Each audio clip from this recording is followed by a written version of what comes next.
Subscribe कीजिए आपके अपने YouTube channel education for CBSE को और बेल आइकन को दबाइए ऐसे ही वीडियोस देखने के लिए। तो आ गए हैं आप तो प्यारे बच्चों, आज की सुनो बात करने वाले क्लास 10th केमिस्ट्री का चैप्टर नंबर 3 का मेटल एंड नॉन मेटल का एनसीईआरटी सोल्यूशन। चलिए इसे स्टार्ट करते हैं। Which of the following pair will give displacement reaction. तो प्यारे बच्चों यहाँ पे हमें एमसीक्यू टाइप का क्वेश्चन दिया गया है कि इसमें से यार कौन सा पेयर का जो रिएक्शन होगा वो डिस्प्लेसमेंट होगा। ध्यान रखिएगा रिएक्टिविटी सीरीज अपने मन में, ठीक है।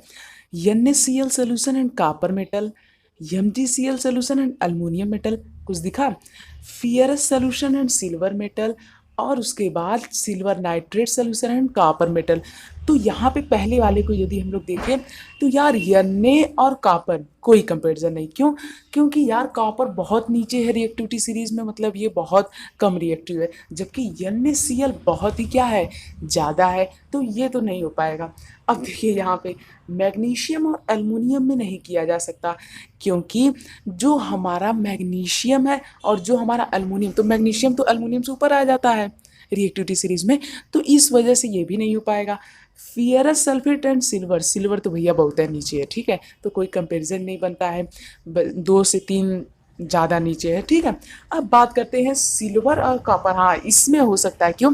क्योंकि जो कॉपर है वो हमारे सिल्वर बेचारे से ऊपर है, तो सिल्वर से क्या कर लेगा, नाइट्रेट छीन लेगा, तो क्या हो जाएगा, डिस्प्लेसमेंट रिएक्शन हो जाएगा। इस तरह से हमारा डी क्या हो गया, करेक्ट आंसर। तो डिस्प्लेसमेंट रिएक्शन में आप लोगों को रिएक्टिविटी सीरीज का बहुत ही ध्यान रखना है, ठीक है। Which of the following method is suitable for preventing, बहुत आसान है। देखिए पेंट भी हम लोग लगा सकते हैं, ग्रीस भी लगा सकते हैं, और जिंक की कोटिंग भी कर सकते हैं। जिंक की कोटिंग क्यों? क्योंकि यार जिंक को एक ऐसा मेटल माना जाता है कि वो अपना खुद ही से, मतलब अपने से ही अपनी ऑक्साइड की कवरिंग बना लेता है, ठीक है। मतलब कि उसका मेटल होता है, हमने वीडियो में जैसा बात नहीं किया था कि उसका मेटल होता है, वो अपने ही मेटल का ऑक्साइड यानी जिंक ऑक्साइड से अपनी कवरिंग बना लेता है और रस्टिंग को प्रिवेंट करता है। जैसे कि मैंने आयरन के ऊपर लगा दिया, तो उसके बाद वो क्या करता है, रस्टिंग को प्रिवेंट करता है, अंदर मॉइस्चर और एयर नहीं जाने देता, उसे बैन कर देता है, कहता है हे रुक जाओ। अब देखिए यहाँ पे question number 3, an element react with oxygen to give a compound with high melting point. ओहो, this compound is also soluble in water, the element is likely to be. तो यहाँ पहले तो हमें ये देखना पड़ेगा कि जो एलिमेंट है जब वो ऑक्सीजन से रिएक्ट कर रहा है तो एक ऐसा कंपाउंड देता है जो कि बहुत ही ज़्यादा, जिसकी मेल्टिंग पॉइंट है, तब हो न हो ये एलिमेंट जो है ये एक ऐसा एलिमेंट है जो कि इसे एकदम बुरी तरह से इसका मतलब हाल बना दे रहा है।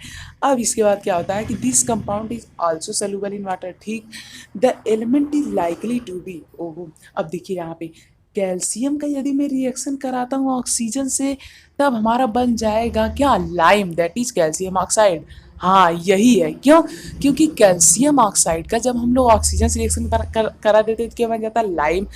और ये कंपाउंड जो होता है इसकी हाई मेल्टिंग पॉइंट होती है, जानते ही हैं हम लोग, और इसी के साथ साथ ये सॉल्युबल भी होता है वाटर में, यानी ये हमारे पूरे क्वेश्चन पे फिट हो रहा है। तो कैल्शियम ये हमारा क्या हो जाएगा, करेक्ट आंसर हो जाएगा। चलिए अब हम लोग बढ़ते हैं अपनी चौथे क्वेश्चन की तरफ। देखिए ये रहा चौथा question, food cans are coated with tin and not with zinc because, क्योंकि यार जो जिंक होता है वो टिन से बहुत ज़्यादा रिएक्टिव होता है, जैसा कि हमने पढ़ा था ना। तो जिंक जो होता है वो टिन से बहुत ज़्यादा रिएक्टिव होता है और टिन जो होता है वो थोड़ा कम रिएक्टिव होता है, तो इसी वजह से हम लोग इसे क्या कर लेते हैं, ले लेते हैं। क्योंकि यदि सोचिए जिंक ज़्यादा रिएक्टिव हो गया, यदि हम लोग उसे ले लिए तो वो हमारे भोजन में या फिर हम लोग टिन में जो कुछ भी रख रहे हैं, मतलब कि जो फूड कैन होते हैं, तो यार वो फूड के वेजिटेबल से, मतलब जो भी उसमें कंपाउंड है ऑर्गेनिक कंपाउंड, उससे रिएक्ट कर जाएगा, ठीक है। तो इससे वजह से क्या हो गया यार, बहुत वहाँ पे अनस्टेबिलिटी बन जाएगी और ख़राब भी हो सकता है हमारा भोजन ना। इसी वजह से हम लोग अपने भोजन में, मतलब खाने में या फिर खाना वाला जो भी हम लोग पैक करते हैं वहाँ पे जिंक का यूज नहीं करते हैं, ठीक। जबकि जिंक बहुत अच्छा होता है, फिर भी टिंक के पास भी वही प्रॉपर्टी है और वो उससे कम रिएक्टिव है, तो हम लोग उसी को भी यूज कर लेते हैं। देखिए you are given a hammer, a battery, a bulb, wire and switch, how would you use them to distinguish between the sample metal non metal. Metal electricity conduct करता है, नॉन मेटल इलेक्ट्रिसिटी नहीं conduct करता है। इस वजह से हम लोग ये एक्सपेरिमेंट को फॉलो करके क्या कर सकते हैं, यहाँ पे हम लोग ये दिखा सकते हैं कि वो गुड कंडक्टर है, ये बैड कंडक्टर है, अतः हम लोग ये कह सकते हैं कि ये मेटल है और ये नॉन मेटल है, ठीक है। अब देखिए assess the usefulness of metal based on property shown by 3 test. तो बस वही हमें सेम टू सेम चीज़ें करना है, बस वही दिखा देना है कि हाँ भैया मेटल इलेक्ट्रिसिटी कंडक्ट करते हैं, नॉन मेटल इलेक्ट्रिसिटी नहीं कंडक्ट करते। तो इस तरह से हमारा ये 5 क्वेश्चन खत्म होता है। मुझे उम्मीद आप लोग समझ में आया होगा। किसी भी क्वेश्चन में कोई भी डाउट हो तो कमेंट कर दीजिए। यहाँ तक आ चुके हैं चैनल को सब्सक्राइब भी कर दीजिए। तो चलिए मिलते हैं अब आगे किसका, चैप्टर नंबर 3 का। ठीक है, देखिए what are amphoteric oxide, give two example of amphoteric oxide. Amphoteric oxide वे ऑक्साइड होते हैं जो कि एसिडिक और बेसिक दोनों की प्रॉपर्टी दिखाते हैं। जैसे जैसे एल्युमिनियम और जिंक। एल्युमिनियम और जिंक ऐसे होते हैं जो एसिडिक और बेसिक दोनों की प्रॉपर्टी दिखाते हैं इनकी ऑक्साइड। जैसे मान लीजिए मैंने एल्युमिनियम का ऑक्साइड ले लिया तो ये भी एसिडिक प्रॉपर्टी दिखाएगा। जिंक ऑक्साइड ले लिया तो ये भी एसिडिक बेसिक प्रॉपर्टी दिखाएगा। तो मतलब कि यार ये दोनों एसिडिक और बेसिक दोनों प्रॉपर्टी दिखाते हैं। मतलब कि एल्युमिनियम की ऑक्साइड एसिडिक प्रॉपर्टी भी दिखाएगी, बेसिक प्रॉपर्टी भी दिखाएगी। जिंक की ऑक्साइड भी एसिडिक प्रॉपर्टी भी दिखाएगी और बेसिक प्रॉपर्टी भी दिखाएगी। तो एम्फोटेरिक ऑक्साइड वे ऑक्साइड होते हैं जो कि acidic as well as basic property को क्या करें, शो करें। समझ में आए? तो यहाँ पे इस तरह से हम लोग इस क्वेश्चन का आंसर लिख सकते हैं। बढ़ते हैं 7th क्वेश्चन की तरफ। Name 2 metal which will displace hydrogen from dilute acid and 2 metal which will not.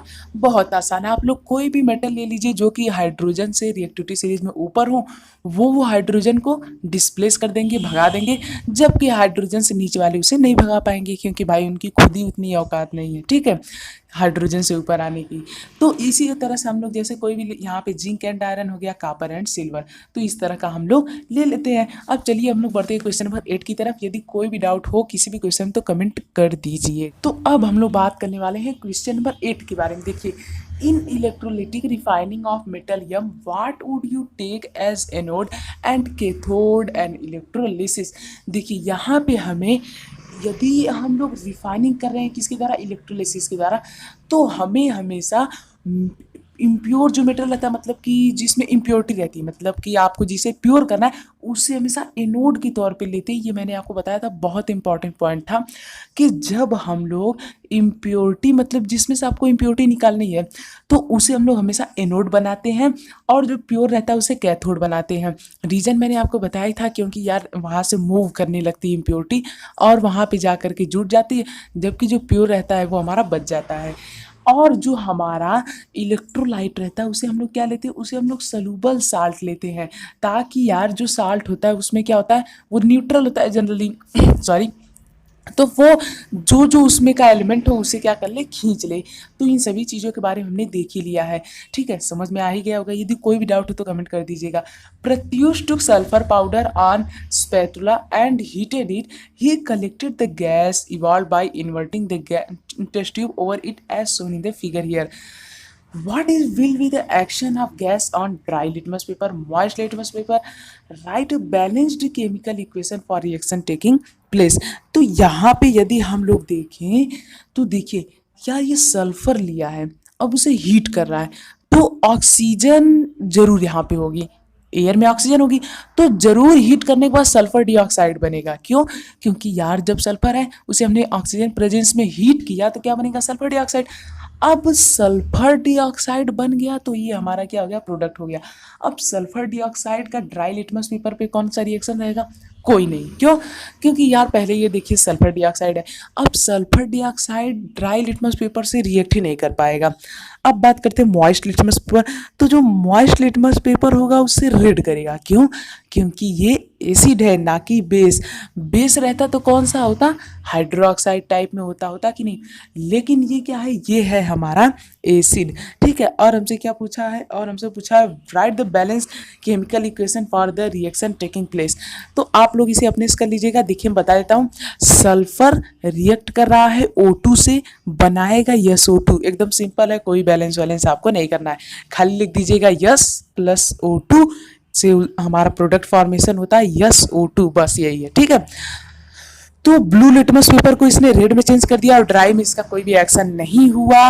अब हम लोग यहाँ पे देखते हैं कि क्वेश्चन नंबर 10 वाला। ठीक है, straight two way to prevent rusting of iron बहुत आसान है। या तो आप उस पर पेंट लगा दीजिए, या तो आप उसका गाल्वनाइजेशन कर दीजिए, यानी कि यार ऊपर से कुछ कवरिंग वगैरह कर दीजिए, ठीक है। तो इन दोनों तरीके से हम लोग इसे क्या कर सकते हैं, प्रिवेंट कर सकते हैं रस्टिंग। तो इस तरह से आपका 10 क्वेश्चन खत्म होता है। यदि आप लोग यहाँ तक आ चुके हैं तो हमारे चैनल को सब्सक्राइब कर दीजिए, ठीक है। नंबर 11 के बारे में, what type of oxides are form when non metal combine with oxygen. जब नॉन मेटल ऑक्सीजन से कंबाइन करते हैं तो कौन सी ऑक्साइड फॉर्म होती है। जाहिर सी बात है, नॉन मेटल जो होते हैं उनके पास कौन सा चार्ज होता है। नॉन मेटल के पास हम लोग जनरली देखते हैं कि यार भी निगेटिवली चार्ज आयन बनने में बहुत ही ज़्यादा अच्छे से कैपेबल होते हैं।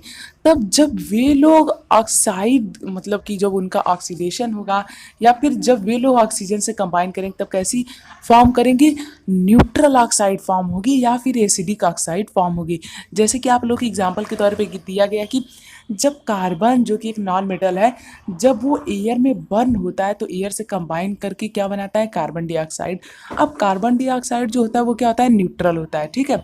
तो इस तरह से हम लोग इस क्वेश्चन का आंसर दे सकते हैं। कोई भी डाउट हो तो कमेंट कर दीजिएगा। Question number 12, give reasons platinum gold and silver are use as to make jewellery. बहुत आसान है, क्योंकि यार उनमें बहुत ही ज़्यादा शाइनिंग होती है। जैसे प्लेटिनम हुआ, गोल्ड हुआ और सिल्वर हुआ, इनमें बहुत ही ज़्यादा शाइनिंग होती है। और इसी के साथ साथ यार गोल्ड और सिल्वर जैसे में एक और प्रॉपर्टी होती है कि ये बहुत ही अच्छी तरीके से शेप भी चेंज कर लेते हैं। मतलब आप लोग इन्हें जिस टाइप की डिजाइन देना चाहते हैं आप लोग वो आसानी से दे सकते हैं, ठीक है। Sodium potassium and lithium are stored under oil. इसे हम लोग आयल में यानी तेल में इसलिए रखते हैं, चाहे वो केरोसिन हो चाहे वो कोई हो, ताकि ये लोग आउटर चीज़ों से रिएक्ट ना करें। क्यों, क्योंकि यार ये रिएक्टिविटी सीरीज को हीरो होते हैं भैया, सबसे टॉप पे होते हैं ये लोग, टॉपर होते हैं रिएक्टिविटी सीरीज के, ठीक है। तो इसी वजह से यार ये लोग बहुत ज़्यादा तेज़ी से रिएक्ट करते हैं और यहाँ पे क्या दूसरी चीज़ों से रिएक्ट कर लेते हैं, इसलिए हम लोग इन्हें कहाँ रखते हैं, ऑयल के में रखते हैं। Aluminium is highly reactive metal, yet it is used to make utensils for cooking। क्योंकि प्यारे बच्चों एल्यूमिनियम बहुत हाईली रिएक्टिव मेटल है, हमें भी पता है, पर हाईली रिएक्टिव होने की वजह से ये ऑक्साइड की एक कवरिंग बना लेता है, मतलब कि एल्युमिनियम ऑक्साइड की एक कवरिंग बना लेता है, जो कि बहुत ही इसके लिए यूज़फुल होती है। और क्योंकि ये हाई कंडक्टिंग है, इसी वजह से ये किस लिए काम आता है, हमारे लिए हीट को कंडक्ट करने में काम आता है, ठीक है। तो इन सभी रीजन की वजह से हम लोग एल्युमिनियम को क्या करते हैं, कुकिंग में यूज़ करते हैं। अब देखिए भैया, वो कभी कोरोजन उसका होगा नहीं, क्यों, क्योंकि वो अपने ऊपर एक सुरक्षा कवच लगा लिया है कि नहीं, उसकी भाई सुरक्षा कवच ही तो है। तो इस वजह से वो अपने से ही रिएक्ट तो होगा नहीं, और कोरोजन भी उसका नहीं होगा, रस्टिंग वगैरह की भी कोई भी प्रॉब्लम नहीं, इसीलिए हम लोग इसे यूज कर लेते हैं। आजकल आप लोग हाईवेज पे भी देख रहे हैं एल्युमिनियम ही लगा होता है कि नहीं। अब देखिए, carbonate and sulphide ores are usually converted into oxide during the process of extraction. अब यहाँ पे कार्बोनेट और सल्फाइड की जितने भी ओर होते हैं, इन्हें हम ऑक्साइड में इसलिए चेंज करते हैं क्योंकि यदि हम लोग सोचिए ऑक्साइड में ना चेंज करें तब क्या कर सकते हैं, हम लोग इनका रिडक्शन करके इनकी ओर को ओर मतलब ओर से सेपरेट कर सकते हैं। लेकिन इनका रिडक्शन यार इतना आसान नहीं होता है, मतलब कि इन सभी मेटल को यदि हम लोग डायरेक्ट रिडक्शन से पाना चाहें तो बहुत कठिन हो जाता है, बहुत टफ हो जाता है। इसी वजह से हम लोग क्या करते हैं, इन्हें पहले ऑक्साइड में चेंज करते हैं, मतलब कि इन्हें पहले ऑक्साइड करते हैं, उसके बाद इनका एक्सट्रैक्शन मतलब उसमें से निकालते हैं। समझ में आया। आप लोग बात करते हैं क्वेश्चन नंबर 13 के बारे में। You have seen tarnished copper vessel being cleaned with lemon और tamarind jeans, explain why they this sour substances are effective in cleaning the vessel. क्योंकि जो पहले देखिए समझ लेते हैं होता क्या, कॉपर रहता है, वो जो होता है वो कॉपर ऑक्साइड की लेयर बना लेता है एटमॉस्फेयर में रहते रहते। फिर उसके बाद धीमे धीमे रिएक्शन होते होते जब कॉपर ऑक्साइड की लेयर बन जाती है उसके ऊपर, तो उसका यार अपीयरेंस होता है वो डल बहुत भद्दा सा हो जाता है, ठीक है। अब यदि उसका अपीयरेंस भद्दा सा हो गया तो उसे साफ करने के लिए हम लोग इस टाइप की एसिड का यूज करते हैं, जैसे कि एसिटिक एसिड का।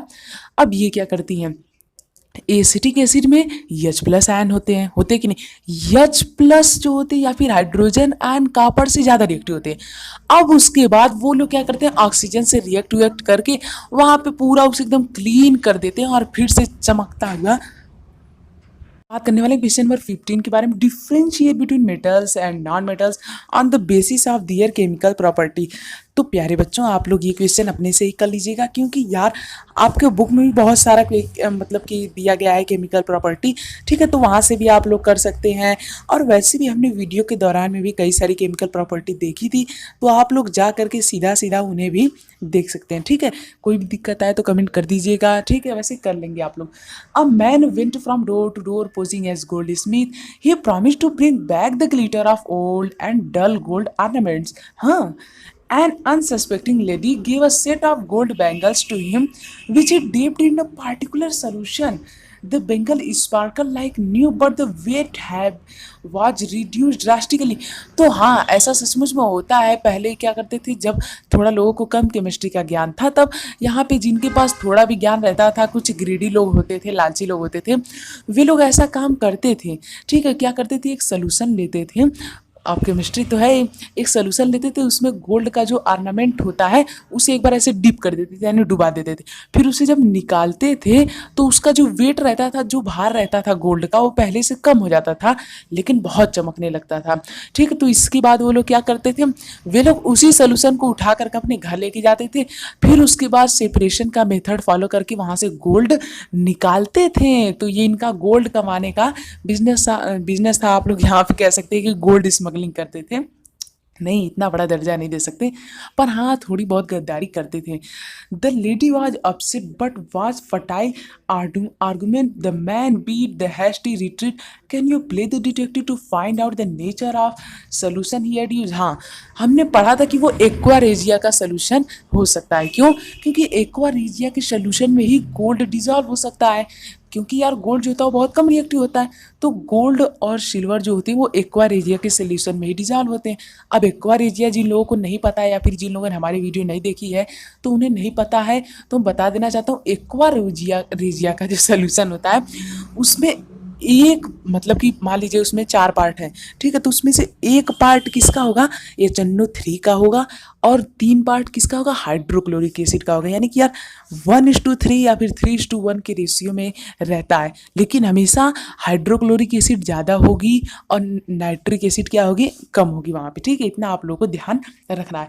अब देखिए, give reason why copper is use to make hot water tank and not steel और एलाई ऑफ आयरन। क्योंकि यहाँ पे हमारे सामने कई सारे रीजन आ जाते हैं। पहला रीजन तो ये कि यार कॉपर जो होता है वो यार बहुत ही कम रेजिस्टेंस होता है, किसके लिए, कोरोजन के लिए, लेकिन जो स्टील होता है वो जल्दी ही क्या हो जाता है, मतलब कि बहुत जल्दी ख़राब नहीं हो जाता है, क्योंकि यार कॉपर बहुत कम रिएक्टिव होता है कि नहीं। अरे भैया, यदि कॉपर के अलावा आप लोग कोई और मेटल यूज कर लिए मान लिए, तो वहाँ पे फटाफट से क्या हो जाएगा, वो रिएक्ट कर जाएगा किसी और मेटल से और कोई और ही कंपाउंड फॉर्म कर देगा, ठीक है।